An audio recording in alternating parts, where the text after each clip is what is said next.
G'day guys, I'm here with Danny Stevens up in Shepparton.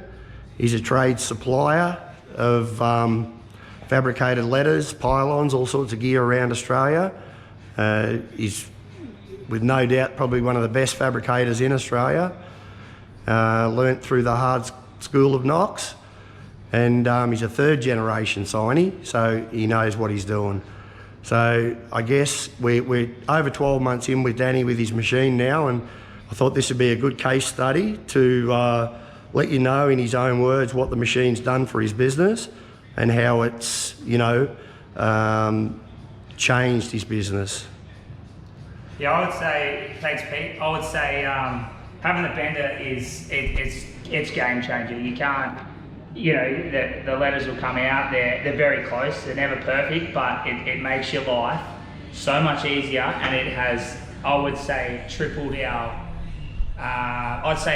fabrication in a few ways. There's speed, there's accuracy, time, just quality. I mean, the whole lot. I mean, the bender is, I couldn't fault the bender.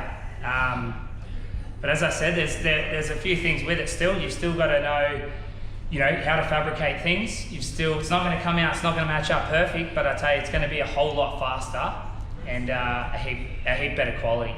Yeah. And what's been like your experience with the learning curve of using the machine, Danny? Like, how have you found that? Has it been hard, easy? So, I mean, it's been awesome. The guys from LetterTech are always there on hand, which is good. Obviously, you still got to use a bit of your brain sometimes. The guys down there get pretty busy, so, but I mean, Pete's always on hand. The boys down there, they're awesome. So, I mean, that's been good. The programming of the machine it's pretty simple. Couple of clicks and it's pretty much hit play and it's coming out the other end. So it's nothing you can really complain about. It's the thing's wicked. I can't explain what this bender has done to our business. Over the time, we might punch out. We used to run the Sabora welder, and it's good as well, but now that we've got the laser welder in too and the letter bender, the production out of this it's zero. It's crazy. It's absolutely crazy compared to hand bending, manipulating, and everything in between to try and get your letter sets right. Whereas when they come out the bender, as I said before, they're not perfect, but they will come out and they're square. And when a letter comes out square and you've got a PVC back or you've got a 10mm opal face and it's got to sit in, you're 99% there prior to trying to bend up a letter and have it sit in square. I can't fault it. The thing's awesome. It's great. And what about, Danny, you touched on the laser welder. What has that sort of brought, to the business in relation to the letters? Well, I suppose with the laser welder, the main thing that I really like about that is there's no real distortion. Obviously there is distortion because when there's distortion, there's penetration. You need penetration. And the laser has got, I would say it would be 5% over if you were to weld with a MIG weld and all the tacks and everything that goes into that, and then it comes through to another side of it. Before paint, you've got more prep time, you've got more everything really, more cleanup time, more prep time, more everything. Whereas the laser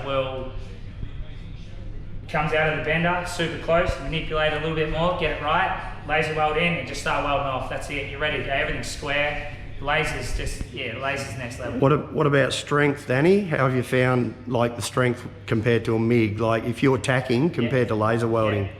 Well, actually it's funny you say that. I mean, the laser weld, you'd look at it and you'd be like, that's not very strong, but we've done some pretty crazy tests ourselves here too, and the actual material will rip before the weld rips, so it takes so much force to really break that. You actually won't break the laser weld, you won't break right in the gap of the laser weld where it's welded. You will rip material before the weld is actually... Yeah, whereas if with the old traditional way of the MIG, You let one go, no and matter the next how one go, yeah. no matter how good your tacks are, they can still break. That's exactly right. Yeah. Yeah. And there is a fine line with that too, between penetration and more cleanup and that sort of thing. It's just there's so much more setup time with. And the actual weld time to tack, Well, like a job, Yeah. like on a big letter, like you've done some pretty big ones lately, and you've probably saved half an hour on just one letter.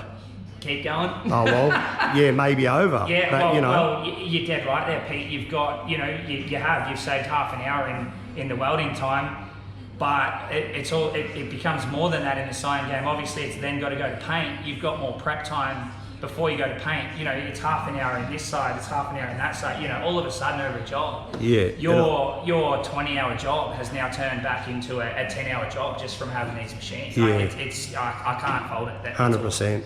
Yeah. It's great. Oh, that's awesome, Danny. Yep. Well, like I say, we're 12 months in, and that's, Danny was the first one to put one of these machines in.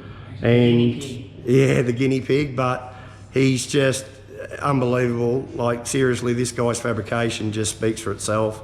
But we couldn't have picked a better guy to get the first machine in and let him put it through his paces. And we'll touch base in another 12 months and give you another update and see how he's travelling. Looking forward to it. Thanks, Danny. Cheers. You're a legend, mate.